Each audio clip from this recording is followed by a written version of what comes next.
আসসালামু আলাইকুম ওয়া রাহমাতুল্লাহি ওয়া বারাকাতুহু। বিসমিল্লাহির রহমানির রহিম। নাহমাদুহু ওয়া নুসাল্লি আলা রাসূলিল কারীম, আম্মা বাদ। সুপ্রিয় দর্শক শ্রোতা, আপনাদের সকলকে স্বাগত জানাচ্ছি RTV আরবি কাফেলায়। আমরা দাঁড়িয়ে আছি মরক্কোর রাজধানী রাবাতের সেন্ট্রাল মসজিদের সামনে। আমরা এখানে জুমার সালাত আদায় করব ইনশাআল্লাহ তাআলা আজিজ। এবং ঐতিহাসিক এই মসজিদের অনেক গুণ বৈশিষ্ট্য রয়েছে, আমরা সেগুলো আপনাদেরকে বলার চেষ্টা করব ইনশাআল্লাহ তাআলা আজিজ, দেখানোর চেষ্টা করব। আমাদের সাথে রয়েছেন মোহতারাম মাওলানা সাদিকুর রহমান আল আজহারি, তিনি আপনাদেরকে সমস্ত ব্যাপারে ব্রিফ দেবেন, বিস্তারিত বলবেন।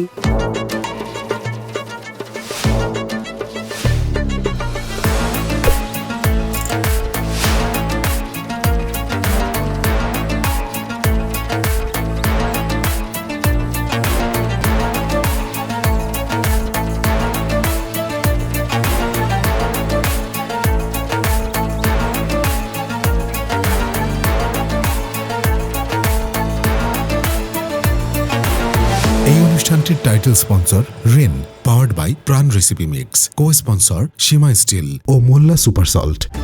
নতুন রিন, যার প্রোসিএস টেকনোলজি গভীর থেকে পরিষ্কার করে আর ধরে রাখে কাপড়ের নতুনের মতো উজ্জ্বলতা। নতুন রিন অ্যাডভান্সড পাউডার, নতুনের মতো উজ্জ্বল। আলহামদুলিল্লাহ ওয়াসসালাতু ওয়াসসালামু আলা রাসূলিল্লাহ। দর্শক, আপনারা যেমনটা শুনছিলেন, আমরা রাবাতে এই মুহূর্তে অবস্থান করছি। রাবাতের সেন্ট্রাল মস্ক বা তাদের ঐতিহাসিক জাতীয় মসজিদ, আমরা যেভাবে বাইতুল মোকাররমকে আমাদের গর্বের প্রতীক বলে মনে করি, তারা এই মসজিদকে তাদের গর্বের প্রতীক বলে মনে করে। আবু ইউসুফ ইয়াকুব আল মানসুর আল মুওয়াহিদি, তার সময়ে এই মসজিদটি নির্মাণ হয়েছিল 877 বছর আগে। একটু কল্পনা করেন, আজ থেকে 877 বছর পূর্বে এই মসজিদ, এর আঙিনা, এর প্রাঙ্গণ তিনি নির্মাণ করেছিলেন, যেখানে হাজার হাজার মানুষ শ্রম দিয়েছে, কষ্ট করেছে। মুসলমানদের বীরত্ব বোঝাতে এখানে দেখুন আপনি দুটি ঘোড়া রয়েছে প্রবেশদ্বারে, প্রবেশ ফটকে। তো এটি হচ্ছে শুজাআতুল মুসলিমিন, মুসলমানদের বীরত্ব বোঝানোর জন্য পাহারাদার নিযুক্ত করা এবং ঘোড়ায় চড়া। আপনি যদি নিয়ত না করেন, তারপরেও সওয়াবের অন্তর্ভুক্ত কাজ হিসেবে গণ্য হবে। তো শুরুতেই রয়েছে প্রবেশদ্বারে এই সুন্দর একটি দৃশ্য, যেখানে দুজন প্রহরী, ওনারা ঘোড়া নিয়ে এখানে অবস্থান করছেন। দর্শক, আমরা মসজিদ হাসান, যিনি এই মসজিদের রূপকার ছিলেন, এই মসজিদকে যিনি সাজিয়েছেন, আবু ইউসুফ ইয়াকুব আল মানসুর আল মুওয়াহিদি, যার নামটা অত্যন্ত স্মরণীয় হয়ে আছে। কেরামুদ্দিনী ওয়া দুনিয়া আরবাতু রিজাল, এই দুনিয়ায় শ্রেষ্ঠত্ব অর্জন করবে তারা যারা এই দুনিয়াকে আখিরাতের জন্য ব্যবহার করে গিয়েছে, এই দুনিয়াকে আখিরাত অর্জনের মাধ্যম বানিয়েছে। যে শাসকের কথা আমরা বলছি, উনি স্বপ্ন দেখেছিলেন যে পশ্চিমের দেশগুলোর ভিতরে সবচেয়ে বড় একটা দেশ হবে এই দেশটা, এবং এই দেশটা শুধু বড় দেশই না, এদেশের যে ঐতিহ্যবাহী স্থাপনা, আজকে যে স্থাপনার সামনে আমরা দাঁড়িয়ে আছি, মসজিদ হাসান, এটি হবে সবচেয়ে বড় সুদর্শন একটি মসজিদ। আজকে এই মসজিদে আমরা বিভিন্ন অংশ আপনাদেরকে ঘুরে ঘুরে তো দেখাবই, এর কারুকাজ, এর নকশা, এর ডিজাইন আপনাদেরকে দেখাবো। কিভাবে সালাতুল জুমা এখানে আদায় করা হয় তার কিছু দৃশ্য আপনাদেরকে আমরা দেখানোর চেষ্টা করব। জুমাবারে একটি অন্যতম বিষয় হচ্ছে, নবীজি সাল্লাল্লাহু আলাইহি ওয়াসাল্লাম বলেছেন যে তোমার পাশের লোকটি যদি কথা বলে, সেক্ষেত্রে তুমি যদি বলো উসকুত, ভাই তুমি চুপ থাকো, নবীজি বললেন ফাকাদ লাগাওতা, এটাও তুমি বাড়াবাড়ি করলা, এই কথা বলারও কোনো সুযোগ নেই। তার মানে পিনপন নীরব হয়ে সালাতুল জুমা আদায় করতে হয়। আমরা জাতীয় মসজিদে আজকে সালাতুল জুমা আদায় করতে এসে আমরা অভিভূত হয়েছি, পুলকিত হয়েছি। নতুন রিন, যার প্রোসিএস টেকনোলজি গভীর থেকে পরিষ্কার করে আর ধরে রাখে কাপড়ের নতুনের মতো উজ্জ্বলতা। নতুন রিন অ্যাডভান্সড পাউডার, নতুনের মতো উজ্জ্বল। যেই রাজার স্বপ্ন ছিল এখানে 40-50 হাজার মুসল্লি নামাজ পড়বে, হয়তো এত বড় পরিসর তিনি করে যেতে পারেননি, তারপরেও আঙিনা রয়ে গেছে এবং এখানে বেশ কয়েকবার আগুন ধরেছে, কখনো কখনো এখানে ঘূর্ণিঝড়ে এবং কখনো কখনো ভূমিকম্পে ক্ষতিগ্রস্ত হওয়ার পরেও সেই ভাঙা ভগ্নাংশগুলো রয়ে গিয়েছে এবং বারবার তারমিম সংস্কারের পরে এখনো মসজিদ যেই স্ট্রাকচারের উপর দাঁড়িয়ে আছে অত্যন্ত সুন্দর এবং পুরাতন একটি স্ট্রাকচারকে ধারণ করে এই মসজিদটি আজ অবধি দাঁড়িয়ে আছে। আমরা আল্লাহর কাছে এই মসজিদের নির্মাণ যারা করেছে তাদের জন্য আমরা দোয়া করি, আল্লাহ রাব্বুল আলামিন যেন তাদের এই হাসানাতকে কবুল করে সাইয়্যাতগুলোকে আল্লাহ তাআলা যেন মাফ করে দেন। দর্শক, আপনারা দেখতে পাচ্ছেন যে অনেক দেশের ট্যুরিস্টরা এখানে আসে, যেমন আমার হাতের বাঁ দিকে এখন অনেক ট্যুরিস্টরা আছে। মুসলিম অতীত ঐতিহ্যের এই অংশ মসজিদ হাসান, যদিও এটি অসম্পূর্ণভাবে তিনি রেখে গিয়েছেন, কারণ উনি দুনিয়া থেকে বিদায় নেওয়ার পর কাজটি আর সম্পূর্ণ করা হয়নি, কিন্তু তারপরেও এই মসজিদের ইতিহাস অনেক সম্পূর্ণ স্ট্রাকচারে দাঁড়ানো মসজিদের চাইতে অনেক অনেক অনেক গুণ বেশি। দর্শক, আমরা সূরা জুমআর সেই বিখ্যাত আয়াতে কারিমা, যে আয়াতে কারিমায় আল্লাহ রাব্বুল আলামিন জুমার দিনের করণীয় সম্পর্কে আল্লাহ তাআলা আমাদেরকে দিক নির্দেশনা দিয়েছেন, সেই আয়াতে কারিমার তেলাওয়াত শুনতে শুনতে আমরা সলাতুল জুমা আদায় করার জন্য যাব ইনশাআল্লাহ। বিসমিল্লাহির রহমানির রহিম। ইয়া আইয়ুহাল্লাযীনা আমানু ইযা নুদিয়া লিস-সালাতি মিন ইয়াউমিল জুমআহ إذا نودي للصلاة من يوم الجمعة فاسعوا إلى ذكر الله وذروا البيع ذلكم خير لكم إن كنتم تعلمون صدق الله العظيم। জাযাকুমুল্লাহ। চলুন আমরা সলাতুল জুমা আদায়ের জন্য যাচ্ছি।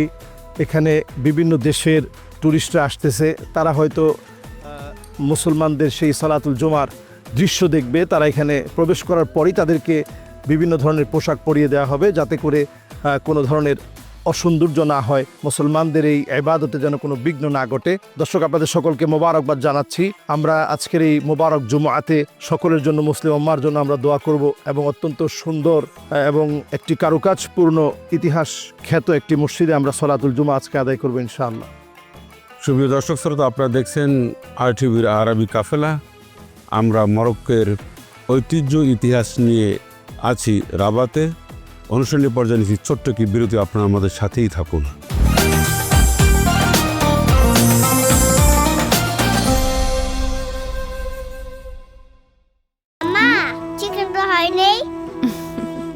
বাড়িতে বাচ্চারাই আমার জাজ, ওরা তৃপ্তি করে খেলেই আমার বিজয়। একটুখানি প্রাণ হলুদের গুঁড়া, এর রং, ঘ্রাণ আর স্বাদে মামলাটা একদম ফিট। প্রাণ গুঁড়া মশলা, রান্নায় ভালোবাসার স্বাদ।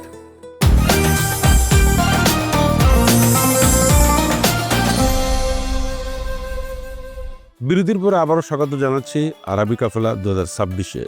আমরা দাঁড়িয়ে আছি মরক্কোর রাজধানী রাবাত সেন্ট্রাল মসজিদে। আমরা ঘুরে ঘুরে এতক্ষণ দেখেছি মসজিদের ভিতরের অংশ এবং আরও বেশ কিছু তথ্যবদ্ধ আপনাদের সামনে ইনশাআল্লাহ তাআলা আজিজ উপস্থাপন করব।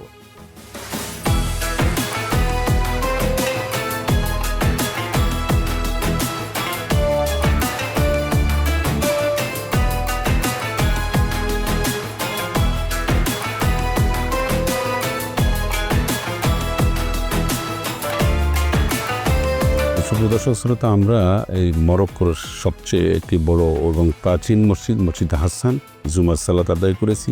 এখন আমরা দাঁড়িয়েছি মসজিদের একেবারে যেখানে খুতবা দেন সেই মেহরাবে।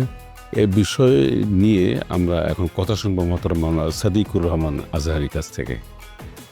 জাযাকুমুল্লাহ। আমরা প্রথমে দেখাতে চাচ্ছি, দেখুন এখানে সবাই এখনও সালাত আদায়ের পরবর্তী সময়ে জুমাকে তারা সেলিব্রেট করে। আসলে মুসলিম উম্মাহ জুমার দিনটা অত্যন্ত আনন্দ ঘন একটা মুহূর্তের মধ্য দিয়ে জুমার সালাতের পরবর্তী সময়টা তারা পার করে। দর্শক, এই দেখেন যেই এটার নাম হচ্ছে মিম্বার। এই মিম্বারে আরোহণ করে খতিব খুতবা দিয়ে থাকেন। 877 বছর পূর্বের ব্যবহৃত অনেক মিম্বার সহ কারুকাজ নকশা আমাদের চোখে পড়ছে। এই মসজিদ নির্মাণে প্রায় 700 খ্রিস্টান আর্কিটেকচারও এই মসজিদ নির্মাণে কাজ করেছে। কারণ সেই সময়ে আবু ইউসুফ ইয়াকুব আল মানসুর, যিনি খুবই অল্প সময় এই রাবাত অঞ্চলকে শাসন করেছিলেন, এবং এই অল্প সময়ের ভিতরে ওনার প্ল্যান ছিল যে পুরো রাবাতটাকে তিনি একটা রাজধানী ঘোষণা করে এটাকে একটা শহর হিসাবে, দেশ হিসাবে ঘোষণা করবে।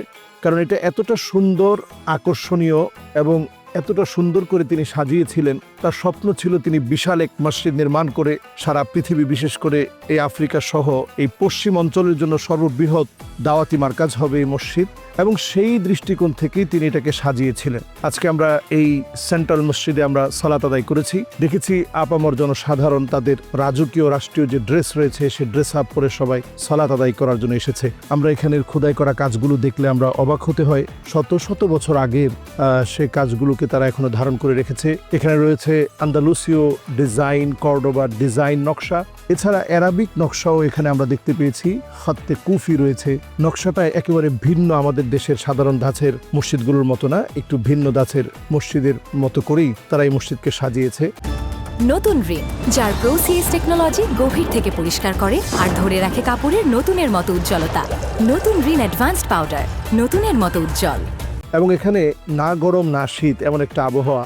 তারা যে সিমেন্টগুলো ব্যবহার করেছে, যে তৈজসপত্রগুলো এই জায়গায় এসে আমরা পেয়েছি খুবই প্রাচীন হওয়াতে, এবং যে বাতিগুলো এখন হয়তো এখানে কারেন্ট ব্যবহার হচ্ছে, একসময় এখানে তেল দিয়ে এবং একসময় মোমবাতি দিয়ে এখানে কিন্তু আলো জ্বালানো হতো, লণ্ঠন জ্বালানো হতো। সেই লণ্ঠন বাতিগুলো একসময় ছিল, কিন্তু এখন কালের আবর্তনে, পরিবর্তনে আধুনিকতা এসেছে। তারপরেও তারা সেই প্রাচীন ঐতিহ্যকে ধারণ করে রেখেছে। 1877 বছর পূর্বে আবু ইউসুফ ইয়াকুব আল মানসুর আল মুওয়াহিদি, যিনি একত্ববাদের ঘোষণা দিয়ে মুসলিম শাসক হিসাবে আধিষ্ঠিত ছিলেন, এবং তিনি 700 জন বন্দীকে এখানে বন্দী রাখার পর তাদেরকে দিয়ে কিন্তু এই মসজিদের বিভিন্ন সিনারি, বিভিন্ন স্ট্রাকচার, বিভিন্ন ডিজাইন তিনি নির্মাণ করিয়ে নিয়েছিলেন। সুতরাং এই সুন্দর অনন্য মসজিদ আমাদেরকে ইতিহাসের পাতা থেকে একটি কথাই বলে যে উনি 80 মিটার একটি বিশাল মিনারা তৈরি করতে চেয়েছিলেন, যা পৃথিবীর সেই সময়ের একটা সবচেয়ে বড় একটা নিদর্শন হবে পৃথিবীর জন্য। কিন্তু সেই সবচেয়ে বড় নিদর্শনটা তৈরি করতে গিয়ে তিনি দুনিয়া থেকে চলে গেলেন খুব অল্প সময়ের মধ্যে। শাসক হিসেবে খুব অল্প সময় তিনি ছিলেন, কিন্তু চলে যাওয়ার পরেও সময় থেমে যায়, ইতিহাস কিন্তু রয়ে যায়। আজ অবধি তিনি যে মিনারটা তৈরি করেছিলেন এটা 44 মিটার পর্যন্ত উঁচু হয়েছিল। এটার মধ্যে আন্দালুসীয় ডিজাইন রয়েছে, কর্ডোবার ডিজাইন রয়েছে, অ্যারাবিয়ান ডিজাইন সেটাও রয়েছে, এবং একসময়ের যে আমরা যত আধুনিক ডিজাইন বলতে যে ডিজাইনগুলো বলি, সকল ডিজাইনের সমন্বয় এই মসজিদে হয়েছে এবং তার পাশের মিনারাতে হয়েছে। দেখুন এখানে প্রত্যেকটাতে একটা আভিজাত্য রয়েছে। কাজের ক্ষেত্রে রয়েছে আভিজাত্য, নকশার ক্ষেত্রে রয়েছে আভিজাত্য, এবং তারা যে লণ্ঠন বাতিগুলো ব্যবহার করত সেখানেও আভিজাত্য রয়েছে। প্রাচীনকালের সেই লণ্ঠন বাতির যে ডিজাইন তারা ব্যবহার করেছে, এই ডিজাইনগুলো কর্ডোবা এবং আন্দালুসীয়রা ব্যবহার করত, সেই ডিজাইনকেও তারা একত্রিত করে চমৎকার একটি ডিজাইনকে তারা দাঁড় করিয়েছে। এবং আমরা এখানে এসে আলহামদুলিল্লাহ খুবই অভিভূত হয়েছি মানুষের একাগ্রতা দেখে। সালাতের ক্ষেত্রে একাগ্র চিত্তে আল্লাহ রাব্বুল আলামিনকে ডাকতে হয়, এবং আমরা অবাক হয়েছি যে তারা 3 বার আযান দিয়েছে, যদিও এটা আমাদের দেশে একেবারেই বিরল। আমরা আজকে এখানে এসে প্রত্যক্ষদর্শী হয়েছি যে তারা 3 বার সালাতুল জুমায় আযান দিয়েছে এবং লম্বা সময় ধরে তেলাওয়াত করেছে। তারপর খতিব সাহেব যথারীতি যে উঁচু যে মিম্বার, এটি একটি মুসলমানদের শেয়ার বা নিদর্শন। আমরা অনেক সময় মিম্বার আর মেহরাবকে গুলিয়ে ফেলি। আমরা আজকে নিশ্চয়ই আপনাদেরকে আমরা দেখাবো যে মিম্বার হচ্ছে যেখানে দাঁড়িয়ে খুতবা দিয়ে থাকেন, সেটি হচ্ছে মিম্বার। যেহেতু এই মসজিদটি অনেক ঐতিহাসিক, এর মিম্বারটাও এতটা খোদাই করা, এতটা নকশা করা, কারুকাজে পরিপূর্ণ, আপনারা দেখলে অবাক হয়ে যাবেন। মিম্বারটা দেখলে বোঝা যায় যে মুসলমানের আভিজাত্য হচ্ছে মিম্বারের মধ্যে, এবং মিম্বারটা এত সুন্দর করে শাসক গোষ্ঠী সেই সময় নির্মাণ করেছিলেন। পাশেই রয়েছে মেহরাব, সেই মেহরাবের ভিতরে আমরা আমাদের দেশে যথারীতি মেহরাব তৈরি করে থাকি, আর এই মেহরাবগুলো আন্দালুসীয় এবং কর্ডোবা সেই সময়ের দুইয়ের মিশ্রণে এই মেহরাবগুলোর ডিজাইনকে সাজানো হয়। নতুন রিন, যার প্রোসিএস টেকনোলজি গভীর থেকে পরিষ্কার করে আর ধরে রাখে কাপড়ের নতুনের মতো উজ্জ্বলতা। নতুন রিন অ্যাডভান্সড পাউডার, নতুনের মতো উজ্জ্বল। এবং মেহরাব হচ্ছে ওই জায়গা যেখানে মূলত অস্ত্র শস্ত্রগুলো রাখা হতো। সাহাবায়ে কেরাম রিদওয়ানুল্লাহি আলাইহিম আজমাইন তারা যখন সালাত আদায় করতে যেতেন, সাথে যে ছোট ছোট অস্ত্রগুলো থাকতো এগুলোতে যেন নিজেদের কোনো ক্ষতি না হয় এজন্য সরিয়ে রাখতেন, এজন্য অস্ত্র রাখার জায়গাটা হচ্ছে মেহরাব, আর এর পাশেই হচ্ছে মিম্বার। নবীজি সাল্লাল্লাহু আলাইহি সাল্লাম যখন মিম্বারে আজহারি হিসাবে আমরা মেম্বারের বিষয়টা কিন্তু দেখছি যে এটা আমাদের দেশেও যে সিস্টেমটা অনেকটা কাছাকাছি, জি এটা অনেক উন্নত মানের। জি, কিন্তু মিম্বারটা একটু ভিন্ন রকম। মিম্বারটা অনেক উঁচুতে, কারণ আমাদের দেশে সাধারণত মসজিদগুলো একতলার হয়ে থাকে, একতলা, দোতলা, তিনতলার হয়ে থাকে। তো এতে করে যেটা বোঝা যায় যে আপনার উপর থেকে দেখার কোনো প্রয়োজন হয় না, নিচ থেকে কমিউনিকেশন যেন ঠিক থাকে, শ্রোতার সাথে যেন আপনার কথাগুলো যেন একবারে সুন্দরভাবে শ্রোতা যেন নিতে পারে, তাদের উপলব্ধিতে যেন বসাতে পারে। এজন্য মিম্বারটা শ্রোতা এবং মিম্বার একেবারে কাছাকাছি দেওয়া হয়। আর আরব দেশে যেহেতু মসজিদটা প্রাঙ্গণটা অনেক বড় হয়, ভিতরের স্থানের চাইতে প্রাঙ্গণটা অনেক বড় হয়, দূর থেকে দেখার প্রয়োজন রয়েছে। 2-3 তলা মসজিদ হয় না, একতলা মসজিদ হয়। আমরা এই যেই মসজিদের কথা বলছি এর প্রাঙ্গণে প্রায় 80,000-এর অধিক মুসল্লিয়ানে কারাম সালাত আদায় করতে পারবে। মানে বিশাল একটি জায়গা, বিশাল প্রাঙ্গণ জুড়ে। আমরা উল্লেখ করতে চাই যে এই মসজিদ থেকে সরাসরি কিন্তু লাইভ সম্প্রচার হয় এদেশের টেলিভিশন, রেডিও, যেহেতু এটা রাষ্ট্রীয় মসজিদ, মসজিদ। এটা যেহেতু রাষ্ট্রীয় মসজিদ, এবং শুধু রাষ্ট্রীয় মসজিদ না, এখনো পর্যন্ত অনেক রেস্ট্রিকশন রয়েছে যে কোথায় এই মসজিদে আপনি দাঁড়াবেন, কোথায় প্রেসিডেন্ট আসতে দাঁড়াবে, এবং কোথায় রাজা আসতে দাঁড়াবে, এবং কোথায় এদেশের বড় বড় ওলামায়ে কেরাম দাঁড়াবেন, কারিউল কুররাগণ কোথায় দাঁড়াবেন, মুআজ্জিন যিনি তিনি কোথায় দাঁড়াবেন। যে ঐতিহাসিক এই মসজিদের সকল বিষয়গুলো আপনাদেরকে আমরা তুলে ধরার চেষ্টা করেছি। অত্যন্ত চমৎকারভাবে এখানে শ্রেণীবদ্ধ করা হয়, সকলের মতো এসে দাঁড়ায় এবং খুব সুন্দরভাবে এখানে সালাত আদায় করে। সুপ্রিয় দর্শক শ্রোতা, আমাদের অনুষ্ঠানের একেবারে শেষ পর্যায়ে আমরা চলে আসছি। আমরা এতক্ষণ পর্যন্ত মরক্কোর রাজধানী রাবাত এর সেন্ট্রাল মসজিদ নিয়ে আমরা আপনাদেরকে অনেক কিছু দেখানোর চেষ্টা করেছি, কিছু কথা বলার চেষ্টা করেছি। অনুষ্ঠানের একেবারে শেষ পর্যায়ে ইনশাআল্লাহ তাআলা আজিজ গোটা মরক্কোর যে সমস্ত ইসলামিক ঐতিহ্য, ইতিহাস রয়েছে তা নিয়ে কথা বলবো অন্য একটি স্পটে। দেখা হবে আপনাদের সাথে। আল্লাহ আপনাদের ভালো রাখুন, সুস্থ রাখুন। আসসালামু আলাইকুম ওয়া রাহমাতুল্লাহি ওয়া বারাকাতুহু।